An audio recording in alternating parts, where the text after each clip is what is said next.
Et on parle d'illumination et de fête de Noël. Ça va se passer à La Robe avec nos invités. Olivier Sandrin, vous êtes le vice-président de larobe.com. Comment allez-vous? Ça va bien. Soyez Merci. le bienvenu. Sandrine Londeau, membre du comité.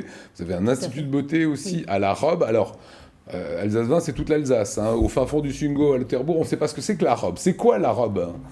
La Robertso, c'est un des quartiers de Strasbourg, une petite entité proche du Conseil de l'Europe et de l'Orangerie. Voilà, ça c'est pour situer. Et larobe.com. Larobe.com, c'est l'association des commerçants, des artisans et des entrepreneurs de la Robertso. Donc ça fait 1 an maintenant qu'on existe. Il n'y avait plus d'association pendant 7-8 ans, c'était un peu en veille. Donc on avait décidé de se rejoindre tous. On avait un petit comité qui a démarré ensemble.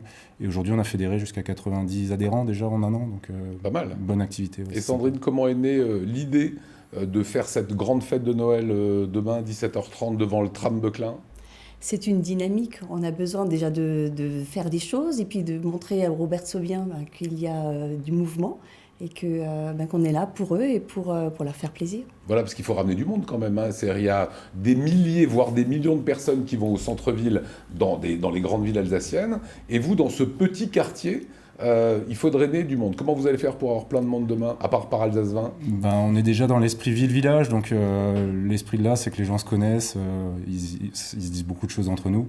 Après, on essaie de communiquer par tous les moyens qu'on peut. L'idée est surtout de regrouper les gens qui ont envie de se faire plaisir et de passer un bon moment. Et ça marche, et je vais vous dire pourquoi, parce qu'on a les images de l'an dernier, c'était comme ça, regardez. 3, 2, 1.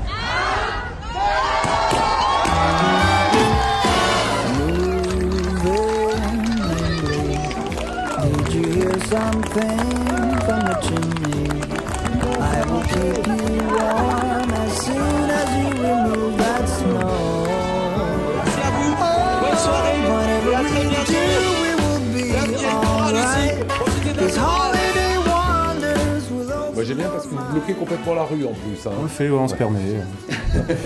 Comme la maison. Qu'est-ce qu'on prévoit en termes d'animation, comme ça, quand on lance une fête de Noël? Lionel qui est payé pour m'écrire les questions a mis qu'il y a le Père Noël, la Zumba. C'est le Père Noël qui fait de la Zumba ou c'est deux choses différentes? Non, en fait, c'était surtout dédié l'idée première aux enfants. On est un peu tous parents, voilà, et donc c'était de donner une thématique. Il y a une boîte aux lettres du Père Noël, il y a le Père Noël, le vrai Père Noël qui vient nous voir. Ah, le vrai? Ouais, le vrai. Ah ouais, budget illimité. Ouais, illimité.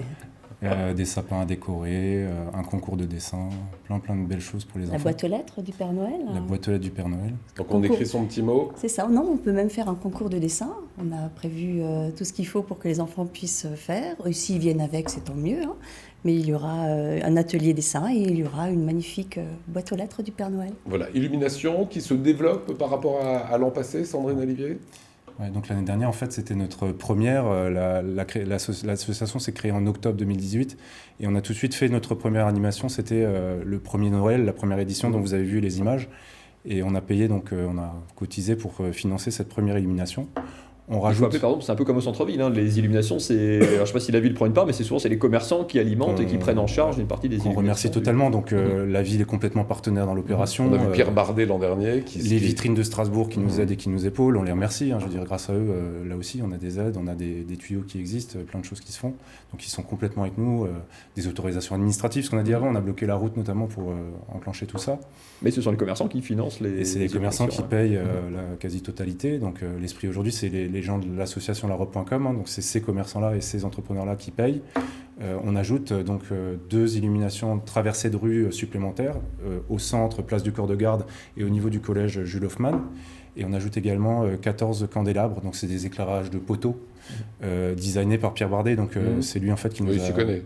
Ouais, il est fort. En plus, c'est son truc, quoi. L'Institut intemporel, c'est ce que vous gérez à la Robertso. L'électricité Sandrin, voilà, ça fait combien de temps que ça existe, l'électricité Sandrin? C'était votre papa Claude? Là, on a fêté nos 100 ans il y a 1 mois. Ah oui, non, c'était pas le papa Claude, alors c'est encore 5e avant. génération, et le papa Claude, c'est la partie boutique qui fait 40 ans là, maintenant. Voilà, c'est quoi la Robertso, si on devait expliquer un petit peu l'âme de ce quartier, Sandrine? C'est forcément des commerçants, mais c'est aussi des gens qui aiment fédérer, regrouper des belles idées, et je pense qu'on s'y retrouve bien. C'est un challenge aussi de fédérer. C'est un quartier qui a beaucoup grandi, qui s'est beaucoup agrandi, qui a accueilli beaucoup d'habitants en quelques années. C'est le moment aussi où on se rend compte qu'il faut créer du lien aussi et agréger un peu tous ces gens. Le lien, il existe. Mhm. On voit bien le samedi matin, quand on va au marché, les gens ont envie de faire vivre leur quartier. Ça grouille de partout à partir de 6h30, 7h du matin.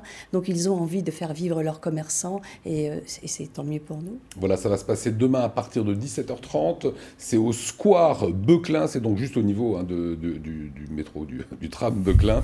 Un grand merci à Manu Jacob, parce que les images étaient de lui. C'est le blog de la Roberceau qu'on peut retrouver comme ça, bien sûr, sur Internet. Merci beaucoup Sandrine, éclatez-vous bien. Merci à vous. Voilà, merci ça se passe Olivier.